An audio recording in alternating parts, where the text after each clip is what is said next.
How's it going, everyone? This is Mike, Gray 1951, and I'm here to do a little bit of a tribute to Leonard Nimoy, who died yesterday at the age of 83. May he rest in peace.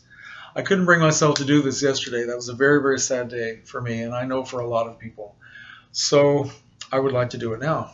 I am a hardcore Trekkie and haven't been for very long. It's only been since 2005. I just kind of all of a sudden woke up one day and I just fell in love with Star Trek. It's kind of a long story, but I've been to 12 Star Trek conventions, 6 of those in Las Vegas and 5 in Chicago. And I can't remember now how many times I've seen Leonard Nimoy.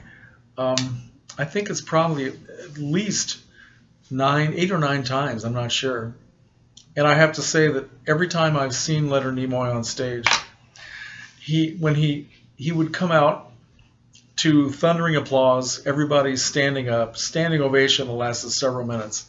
And every single time that he would come out to that kind of reception, he had this look on his face as if he were stunned. He just looked around at the crowd as if he couldn't believe that he was getting that kind of attention.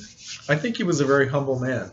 And I also think that to the end of his life, the whole Trekkie phenomenon was just a little bit hard for him to completely fathom. And I don't know. But he always was a man of very good humor. He enjoyed talking to the fans. He didn't seem to mind answering the same questions over and over and over again. He had a very good sense of humor, a lot of good stories to tell. And more often than not, he was on stage with William Shatner for part of his stage presentation. And they were always very funny together. Obviously the best of friends. They just kind of bounced off of each other and kidded each other. And it was great. And I am so grateful that I had the chance to see Leonard Nimoy many, many times in the last several years. I also, in 2011, he decided to retire from the Star Trek convention circuit. He'd been doing it for a long, long time. And it was getting difficult for him to travel and be on stage that long and all that kind of thing. So he gave a farewell presentation at several conventions, and I was lucky enough to see it in Las Vegas, and then a few months later I saw it in Chicago. And also in Chicago, I had a photo op with him for the first and only time, which is this right here. And I don't usually show this to people because I think, although Leonard looks terrific, I don't like myself in that. So I don't show that to very many people. But it was a thrill anyway. I've gotten his autograph. It's just been very much a part of my life. Even in the years, I only became a Trekkie at the end of 2005. And before that, during all those years, even though I was old enough to watch the original series when it came on, I wasn't really interested. As the years went on and the show was off the air, I thought the whole Trekkie thing was a little bit weird, and I didn't join in it at all. But I did go to see some of the films. And Leonard Nimoy and Mr. Spock were always a huge part of the culture. I don't think that I've never heard anybody say anything bad about Leonard Nimoy. I know there was a controversy in the 70s when he wrote a book called I Am Not Spock, which I have. I just didn't bring it out. I couldn't find it. Because people thought that he was trying to completely distance himself from the Spock persona. Well, of course, that wasn't true. Later on, he wrote a book called I Am Spock, and he was very, very funny talking about it because he finally just, what the hell, I am Spock. And I think he was very proud of that portrayal, proud of the character, proud of what he accomplished in those films, not only as an actor, but also as a director.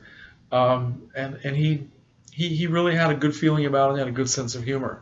And I think that he had a lot of respect for the whole Star Trek phenomenon and for the fans. And when he said goodbye to us in 2011, it was very, very moving. And I was able to see the same presentation twice, but I was in tears both times. He just had a way of getting to people, I guess. And I also have another collectible here that I'd like to show you, which is this action figure of Spock, which I'm not sure how old this is. I bought this at a flea market. I'd like to find a way to get that price tag off of there without tearing up the cover. But the image of Spock on that trading card is the way he looked in the pilot. Both pilots or the original Star Trek series. So this has been around for a while, and I'm very proud of that. I actually took a photograph of this and put it on Facebook yesterday, but I'm happy to show it to you now. And I have my stand-up that I have in the back here. I actually bought this several months ago, and my intention is to make my computer room a Star Trek room, because I have a whole bunch of stuff that I'd like to hang up, action figures, photographs, all kinds of things, posters. And so I just now got around to taking this out. I figured this was a good time to do it, and I need to get on with it. So I don't really know what else I want to say, except that while I'm very, very sad that Leonard Nimoy is no longer in the world, and you know, I just will miss him as a person, we will always have Spock. We will always have the shows. We will always have the films, all the novels. The Spock character is immortal, and he will always be with us. And I just want to say that he gave us so much as a human being and as an artist. And I don't know, I'll miss him terribly.